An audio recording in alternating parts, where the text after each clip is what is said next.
เปิดภาพมาพี่น้องเอ้ยนี่เป้าดนแล้วบ่ได้มาเยี่ยมมายามน้องเพิ่นพี่น้องปาดสะอาดสะอาดอะไรนี่เท่านี้ก็มาเฮ็ดเฮือนอยู่นี่แล้วก็คือเฮือนมันเจ้าของเฮือนนี่มันจะแม่นเฮือนหลังนั้นแหละนี่เฮือนนี้เฮือนเก่าของน้องทิพจันทร์เจ้ามันเฮือนก่ออยู่นี่เลยเบิ่มเฮือนใหญ่พี่น้องเนาะกราบทักทายสวัสดีเด้อสวัสดีพ่อแม่พี่น้องหมดสุขสุขคนก็ยินดีต้อนรับ2อาตูนชาแนลเส้นเก่าเส้นเคยพี่น้องเนาะสำหรับคลิปนี้บ่ตูนน้องบ้องก็สิมาเยี่ยมยามน้องกระเดยดนบ่ได้มาหาน้องเพิ่นป่านนี้ใหญ่เป็นสาวแล้วบ่จักน้องกระเดยเฮือนสารน้องเพิ่นโอ้ดนบ่ได้เห็นเลยสวัสดีเด้อรับไปตักใส่กระเดยโอ้โจโจสบายดีเด้อด้วยสบายดีไปใส่อันส่วนมูลยังเครียดจะเป็นยังเครียดป้าโจบ่ธรรมดาเด้อน้องก็เลยจะเป็นส่วนมูลยังเครียดก็ซั่นนี่สบายดีเด้อป้าคือเจเลยจะลองยืนซื่อๆมั้งนี่คือเจเลยนี่เฮือนจะเป็นเฮือนเจ้าของเฮือนเฮือนหลังนั้นและเจ้าของเฮือนนี่มาเยี่ยมยามน้องก็เลยพี่น้องเอ้ยโตใหญ่เป็นสาวแล้วงามเฮือนเพิ่นงามบ่นี่แหละเฮือนเพิ่นสิมือเบาแดงเพิ่นพี่น้องเอ้ยดังงานเนาะดังไอ้มวยสบายดีนะบ่าวสบายดีเลยบ่าวเอาคนบ้านเดียวกันมาพอกันก็จังซี่แหละสบายดีเด้อสบายดีพ่อแม่ผู้ใหญ่ใจบุญทุกท่านก็สบายดี FC ฝั่งไทยฝั่งลาวหรือต่างประเทศและบ้านเฮาก็ขอสบายดีสวัสดีเบิดสุขคนเด้อโอ้ยเนาะมาล่าสุดประตูมาตอนนั้นเนี่ยชื่อว่าน้องเพิ่นตัดฟืนอยู่นี่แล้วก็แฮกคิวปริมาณมื้อนี้มันยังติดแก้มมันฮะติดซื่อดีซิวโอ้ดีซิวก็ยังว่าแล้วคนเฮาเนาะเริ่มใหญ่แล้วได้เริ่มมีซิวแล้ว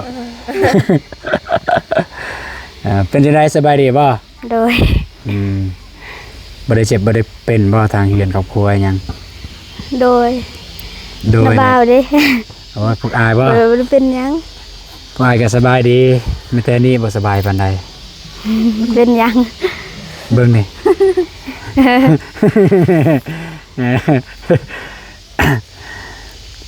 ไปใส่แหน่สวงนี่เสียหญ้าสวนบ่โดยเสียหญ้ากับปลูกกาแฟปลูกกาแฟดินอยู่ไสสับบ่โดยได้ซื้อดินแล้วบ่นี่ซื้อตอนนั้นแล้วมันขึ้นทางผู้ตัวอยู่ผู้หั่นโดยตัวน้องเคยบอกว่าบัดดินเสาะดินเจือนทมมัดสวนกาแฟตั้งพอน้องได้เฮ็ดหยังเพิ่นลงไปรับจ้างแต่เพิ่นเมื่อแล้วเพิ่นเมื่อมื้อซื่นนี้พอดีสิถามพ่อน้องเลยว่าพ่อน้องเคยฉีดยาบ่ฉีดยาฆ่าหญ้านี่เคยบ่เคยบ่เคยเอาพ่อน้องก็เลยแล้วบ่ไปฉีดเนาะยันเพิ่นก็คากันบ่คาทันมื้ออื่นไปมื้ออื่นเลยคิดว่าจังไดพ่อน้องว่างบ่บ่ฮู้ถามเพิ่นก่อนถ้าว่าเพิ่นว่างก็โทรหาเอื้อยบ่มีจะน้อยถามเนี่ยเข้าไปหานี่ก็ถามบ่มีโทรศัพท์ตายแล้วน้องก็บ่มีโทรศัพท์บ่เด้อตายแล้วซื้อจังได๋แล้วซื้อเฟซหวานใจน้องน้ำหวานน้ำหวานซื้อน้องน้ำหวานซื้อเฟซม่วนซื้อเฟซบ่หันแล้วว่าซื้อน้องเลยเฟซน้องน้ำหวานจะได้เฮือนสารบานซองครบหอบปีแล้วบ่ยังบ่ฮอดปีเนาะยังก็เข้าเดือน10บ่เดือน1เข้าขึ้นเดือน1แต่ตอนขึ้นอยู่มื้อทำอิฐว่าเดือน10แบบขึ้นอยู่ซื่อๆเดือน10บ่ได้หัวบ่ได้ย่อยบ่โดยสบายเนาะบัดนี้เนาะโดย คันเทียบกับเฮือนหลังเก่าเป็นอะไร สบาย ลองเล่าความรู้สึกให้ฟังแหน่ตอนเฮือนเก่ากับเฮือนใหม่เนี่ยลองเว้าอ่ะนะตอนเฮือนเก่าเนี่ยนั่นได้แน่ กระต่างกระต่างเฮือนไม่นี่ก็สบายแน่เฮือนเก่าครับเพราะว่ามันหัวเฮาก็หาเงินเฮาก็ยังสิไปซื้อไม่อีหยังซื้อเขานี่ซื้อแต่ข้าวซื้ออันนี้ก็ได้เงินซื้อข้าวโดยนั่นแต่พ่อน้องบ่รับจ้างน้องคันมีเวลาก็ไปรับจ้างชื่ออยู่บ่ไปรับจ้างล่าสุดมื้อใดมันเดือน4นี่แหละตอนเดือน4รับจ้างน้ำไผก็สิเข้าไปไม่ไปนอนอยู่เวียดนำอยู่เวียดว่าโดยไปรับจ้างอยู่เวียด130,000 130,000เรียกแนง130,000ลิแนง130,000ลิแนง130,000เสียหญ้าเด้อลิแนง120,000ตัดงา130,000เสียหญ้าใส่ว่า130,000นี่ตัดงาตัดหญ้า130,000โดยแต่เพราะว่าถ้าว่าทางน้องเตี้ยเขาสิให้120,000เพราะว่าเขาว่าหยังเด็กน้อยใส่ปุ๋ยมาปุ๋ยบ่ฮู้บ่เคยใส่บ่ยังบ่เคยใส่ปุ๋ยบ่นี่บ่ทันไปยังบ่ทันได้ไปปีนี้บ่แล้ววันอะไรไปแล้วแต่ว่าเดือนนี้เขาใส่ปุ๋ยแต่บ่ทันได้ไปเดือนนี้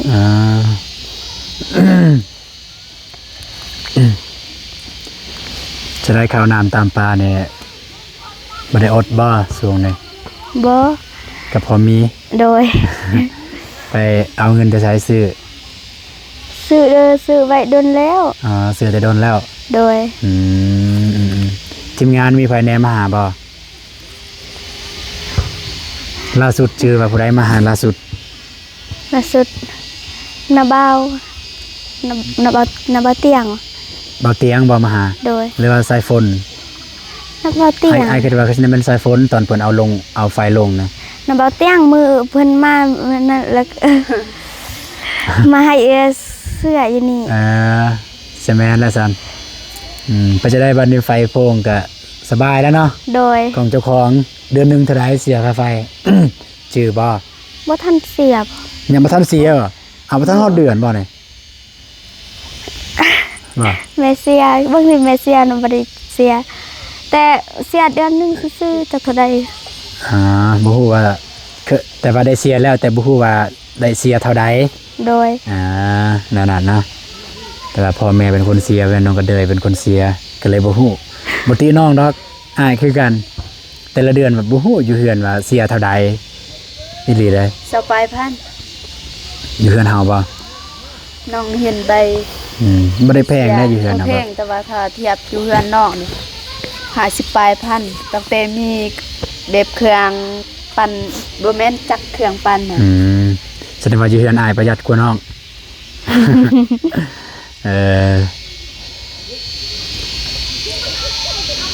เอาพี่น้องเลยไปหาพอสิถามว่าเพิ่นสิซีดบ่ยากันซีดแล้วก็สิให้เพิ่นไปซีด ส่วนกาแฟไม่เท่าจักอยู่บ่ส่วนไม่เท่าเลยจักให้เพิ่นไปซีดไปน้องไปเอิ้นพอออกมาอยู่นี่เลยก็ได้เริ่มคันเหยียดในวันเมื่อน้องจ้าง10อย่างจม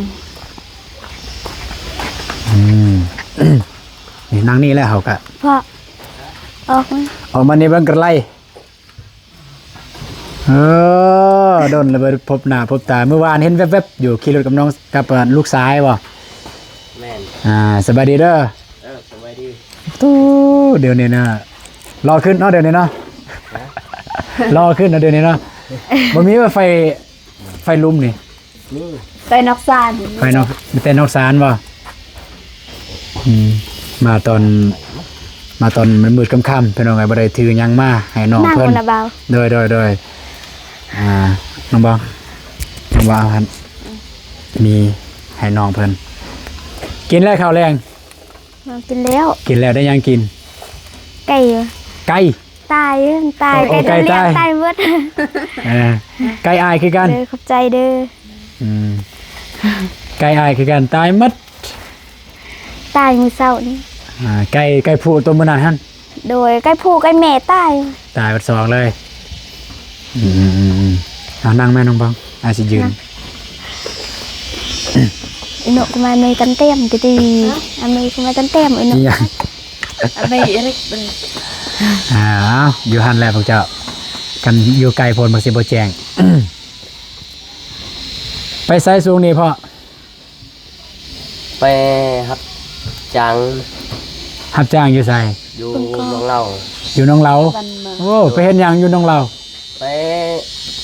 เสียยากาแฟบริษัท เพิ่นจ้างวันหนึงเท่าไหร่ 103 130,000แล้วพ่อเคยรับจ้างแบบว่าฉีดยานี่บ่เคยบ่เพิ่นจ้างอะไร đôi đi เศษสิบยาหันเซนห้า văn ฉีด tiền ha วันหนึง150,000บ่ โดย คันสมมุติว่าผู้เดียวพอฉีดนี่กาแฟบ่ฮอดเฮกตาร์เห็นว่าจักมื้อ ทั้งว่าแหละกันผู้เดียวอันนั้นหลายมือหน่วย ประมาณจักมื้อประมาณคิดว่า ประมาณ7-8 วันพุ่นแหล้ว ปาด7-8 วัน กันเฮกตาร์หนึ่ง บ่ฮอดเฮกตาร์นะส่วนนี่ส่วนแม่เฒ่า Suan Suan ji me. chom. แม่เฒ่าซ้ำนั่นนี่คิดว่าจักมื้อกันพอ ว่า ฉีด ค่อยบ่เคยไปสวนเขา อ่า บ่เคยไปเบิ่ง แต่ว่า มีผู้หนึงเพิ่นฉีดพ่อแม่พี่น้องน่าจะฮู้อยู่พัวน้องซิมเพิ่นไปฉีดส่วนคนอยู่บ้านนี่แหละ3เฮกตาร์เพิ่นใช้เวลา2มื้อเพิ่นฉีด keng เพิ่นใช้เวลา2มื้อฉีดแล้วเลย Kan ga khơi siết.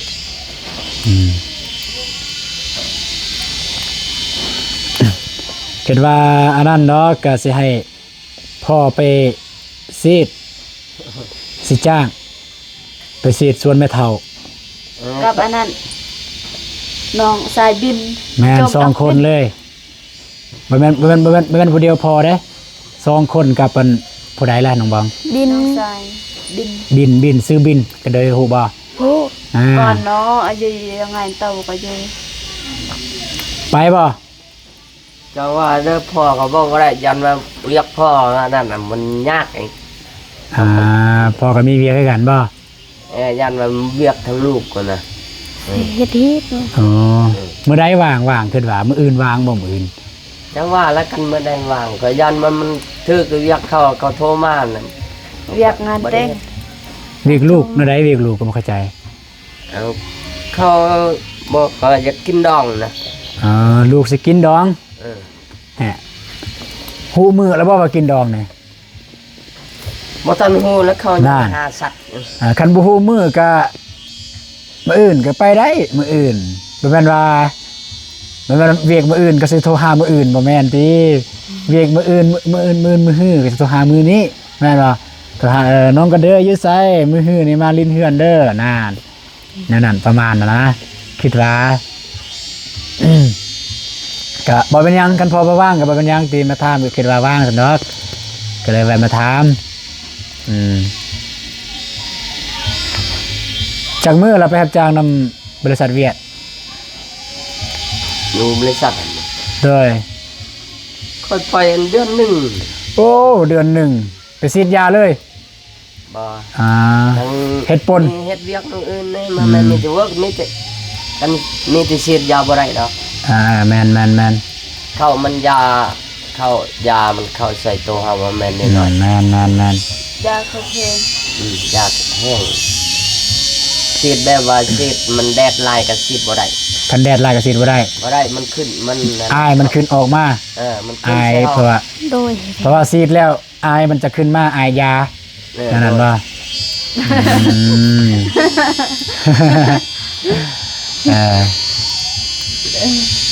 กินแล้วข้าวพอ กินแล้ว ได้อะไรเรากิน ช่างเทียนเลย เพราะเมื่อกี้ทำน้องก็เลยกินไก่ เนี่ย ไก่ตาย ผัก ไก่ตายผากตายหาเฮ้ยไก่เฮาก็ตายหมดเลยอยู่เฮือน ช่วงนี้ระบาด ระบาดนักแล้วช่วงนี้ ไก่จาก10กว่าโตวตอนนี้ยังเหลืออยู่2โตว3โตวไก่บ่เทินแต่บ่ได้กินพี่น้องบ่ตุนบ่กิน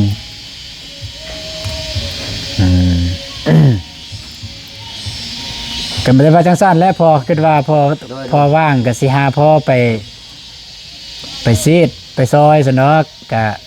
ทางเฮาก็ทางบ้องบ่ตูนก็ว่าสิจ้างเพิ่นจ้างเท่าใดเฮาก็ว่าสิจ้างสำนั้นนั่นแหละ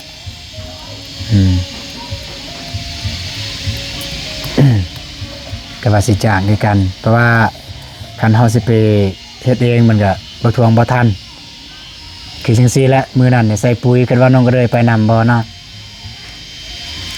บ่ ใส่ปุ๋ยอยู่ส่วนพ่อเฒ่าแม่เฒ่าน้องก็เลยบ่ได้ไปนำมีแต่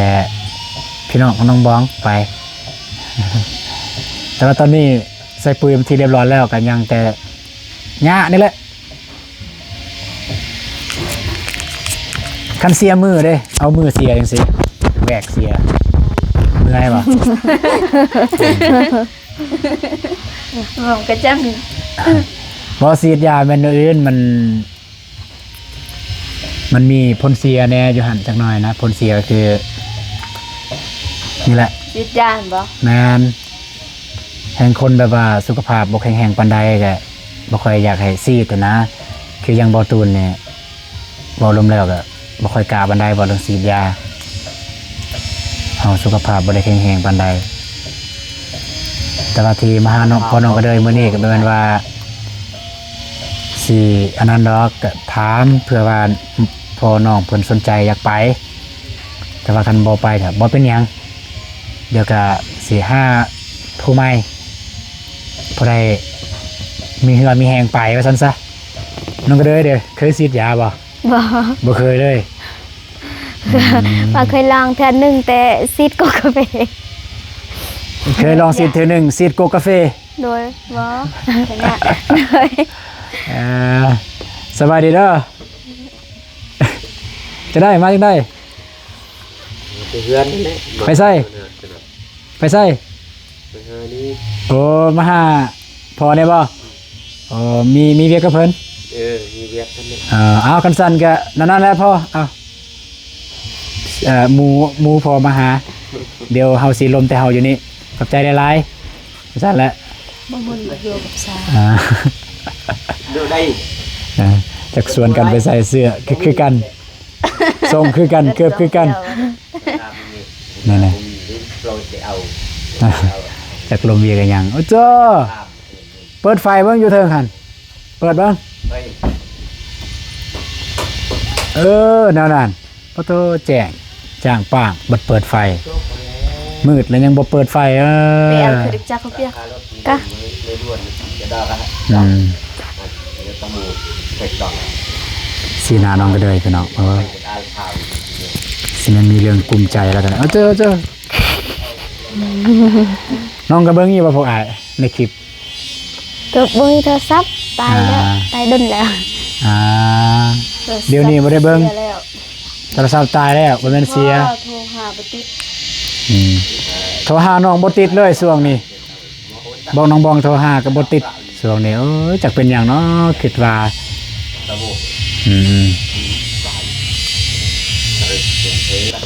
นะน้องเพิ่นบ่ได้เบิ่งดอกซุมเฮาเดี๋ยวนี้เพราะว่าน้องเพิ่นว่าโทรศัพท์เพแล้วว่าซั่น โดย ฮอดยามรับจ้างน้ำเวียดเพิ่นก็ไปซื้อโทรศัพท์ใหม่บาทนี่ตัวล้านหนึง10มื้อได้ล้านหนึงซื้อเลยโทรศัพท์ สิไปไสน่ะ เอาน้ำ เอาน้ำ โดย เจ้าเอาน้ำ เอาหัวหยังพี่น้องเอ้ยน้องก็ได้เพิ่นไปเอาน้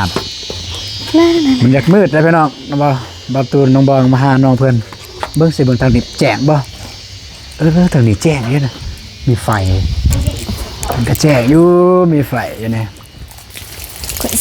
รถน่ะบ่ได้มาหาน้องเพิ่นพี่น้องสะอาดสะอ้างได้เฮือนน้องเพิ่นเก็บเมียนคักแน่นี่เธอเธอ น้ำ เอา ใจเด้อ โดย ใจละลายเอาน้ำเอาหยามาให้กินพี่น้องเอ้ยน้องก็เลยยังน่ารักเหมือนเดิม โอ้ดนบริมาเนี่ยสิลองทำจักปีแล้วเป็นนี่ 37 อายุ อายุจักปีแล้ว สิฮอด17แล้ว 37โอ้มีแฟนมีสู่แล้วบ่ บ่ โดนแล้วบ่ได้มา เรียนลงโนดอยู่ ฮะ เรียนลงโนด เห็นลงนดอกหักอย่าเด้ออย่าเด้อจะได้น้องอย่าได้น้องสาวสิอกหักบัดนี้อกหักก็พอได้เนาะ โอ้มี ล่ะไปไสมื้ออื่นเนี่ย มื้ออื่นขึ้นภู ขึ้นภู โดย ไปทางใดขึ้นภูเนี่ย ทางนี้แล้วก็ไปซอดบ้านพวกนาบาว ก็ย่างไปพุ่นเลย โดย ยางบ่แล้วว่าขี่รถเอา ย่าง ย่างบ่แต่ละเทื่อนี่ โดย แล้วมื้อนี้ได้ไปไสมื้อนี้ มื้อนี้ของพัก พักผ่อน โดย มื้อนี้บ่ได้ไปไสพักผ่อนแล้วจะพักผ่อนนะ ย่าง ยังบ่ โดย ยังหลายบ่ ลาย มันหก หกแฮงใหญ่ซำใดแล้วกูกาแฟเนี่ยปีหน้าปีนี้เก็บแล้วแต่ว่า คันโตบ่ตายก็ซั่นนี้ โอ้เก็บไปได้สำนั้นกันโกกงาม เก็บแล้วละมากลิ้นว่ะ คันโกกงามสำนั้นนี่เก็บแล้วโกกบ่งามเนี่ยบ่ได้เก็บ อ่า ไปมันแต่จังซั่นแหล้วน้าบ่าวก็บ่ได้มีหยังมาเยี่ยมมายามมาถามไทยซื่อ ซื่อๆบ่มี โดยว่าเป็นหยังมาเยี่ยมมายามก็ได้ ๆเห็นอยู่บ่น้าบ่าวนี่ขี่รถมาเมื่อกี้นี่ บ่เพราะว่าเฮือนหมู่ใกล้อยู่พูน อ่ะแล้วคือฮู้ว่าพุ่นน้าบ่าวมา น้อง น้องเป็นแลนด์อื่น โดย บ่ ว่า ต้น สวนหมู่เป็นหยังเครียด ไปยิงเครียด โดย อ๋อเจ้าแต่ละเทื่อก็ไปยิงเครียดอยู่บ่ ไปมื้อวานก็ไปแต่บ่ได้ ประมาณที่ทอดสมัยเป็นสาวนี่ แม่นบ่มันมาเจ้าของเคยไปยิงเครียด ตลอด ตลอดเลย เพื่อนน้องน้องมักเป็นเมียงแล้วก็เคยพอน้องเพื่อน อืม เวลาฝนตกก็ใส่ฝายางเอา นั่นบ่ โดยคนแถวนี้เขาสิเยืองเลยแซ่ผู้สาวเป็นเยืองหมดเครียด ผู้เซ่ผู้สาวดึกหน่อยดึกแนวเป็นเมียงหมด ไปทางใดทางใด ไปทางนี้ก็ได้ไปทางลุ่มก็ได้ ไปน้องอันนี้บ่ โด มัน ย มีน้องอยู่นี่พี่น้องไอ้ แต่ มี ส น้อง ลัน มีธง น่าสิลงทางพุ่นเพราะว่าญี่ปุ่นก็มีน้องคือกัน น้องยังละเกินน้องยังละ น้องกา น้องกาถูกบ้านอ้ายก็เคยไปเยื่องอยู่เขตนี้แหละของบ้านอ้ายถูกน้องสายน้องสายบ่สิน้องสายของอ้ายเคยไปเยื่องเขตนี้ปูนเขตทงนาอยู่บ้านน้องกันท่านเห็นบ่ทงนาอยู่หั่นเป็นเยื่องเขตพุ่นแต่ว่าอ้ายเนี่ยบ่มักไป บ่มักฆ่าสัตว์ บ่มักไปแต่ว่ามักกิน ก็บ่ได้สู้กินปานใด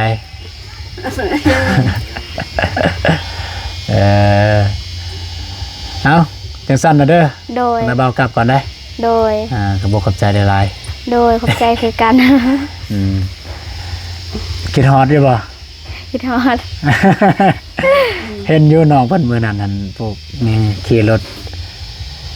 ยกมือสบายดีสบายดีบ่ทันแล้วนั่น ไปไสมื้อนั้นเห็น เอา กั พั น กนอก ไปเอาพักนอก โดย อายก็บ่ได้จอดขี่รถมาเลย มาแต่ห้องหมอมื้อนั้นตัวน้องเห็นนั่นปล่อยมาแต่ห้องหมอบ่ได้ก็เลยบ่ได้จอดให้น้อง โดย ถ้าแบบทั่วไปปกติอีหยังก็จอดอยู่แต่มาแต่ห้องหมอแบบสิว่าจังได๋ฟ้ายังมาบ้าน นี่ถ้าเอื้อยจะไปแต่ว่า เด้อ มันมีแพทย์มันมีหมอ มันกะไว้ อันนี้โย พุ่นเด้แถวเฮือนเนตรแถวเฮือนน้อมหั่น ก็โยกได้ก็โยกอัน4 ประมาณ 3-4 คน โอ้ โอเคไปกลับเฮา โดยเดินทางปลอดภัย เอ้ย เด้อ มันมืดมันค่ำแล้วจะได้มือเงิน โดย มือสานก่อนอย่ามันมีไฟเฮ็ดกินเฮ็ดอยากอยู่เฮือนน้องบองเฮ็ดกิน คนน่ะว่าท่านกินข้าว กินแล้วกินข้าวเที่ยงแต่ว่าเที่ยงตอน3 โมง ข้าวเที่ยงตอน3 โมงได้ข้าวเที่ยงพวกนาบ่าวเลย เดี๋ยวมื้อหน้าสิมายามใหม่เด้อ โดย น้องสบายดีก็อ้ายก็ดีใจนำไปเอากลับก่อนเด้อทางนั้นเด้อไป โอเคพี่น้องเอ้ยก็ บ่ได้มีหยังหลายสำหรับคลิปนี้ประตูนก็มาเยี่ยมมายามทางน้องก็เด้อเพิ่นแล้วก็มาลองถามพอเพิ่นว่า บ่คาบ่กันบ่คาก็สิหาพอน้องเพิ่นไปฉีดยาดินสวนของแม่เฒ่าเพิ่นแต่ว่าพอเพิ่นก็บ่ว่างคือกันพี่น้องเนาะก็บ่เป็นหยังเดี๋ยวประตูน้องบองก็สิสอบคนอื่นไปก็สิจ้างก็บ่ได้เอิ้นว่าจ้างดอกก็บ่หลายดอกพี่น้องเอ้ยก็ซ้ำแสนนิดๆแสน4แสน5นั่นแหละซ้ำคนอื่นเขาจ้างถ้าพอเพิ่นไปแต่ว่าพอเพิ่นก็ปฏิเสธแบบบ่ทานพี่น้องก็บ่เป็นหยังพี่น้องสำหรับคลิปนี้ประตูน้องบองก็สิได้จบคลิปไปก่อนเด้อพี่น้องเด้อแต่ว่าเจอกันในคลิปต่อไปพี่น้องสำหรับคลิปนี้สบายดี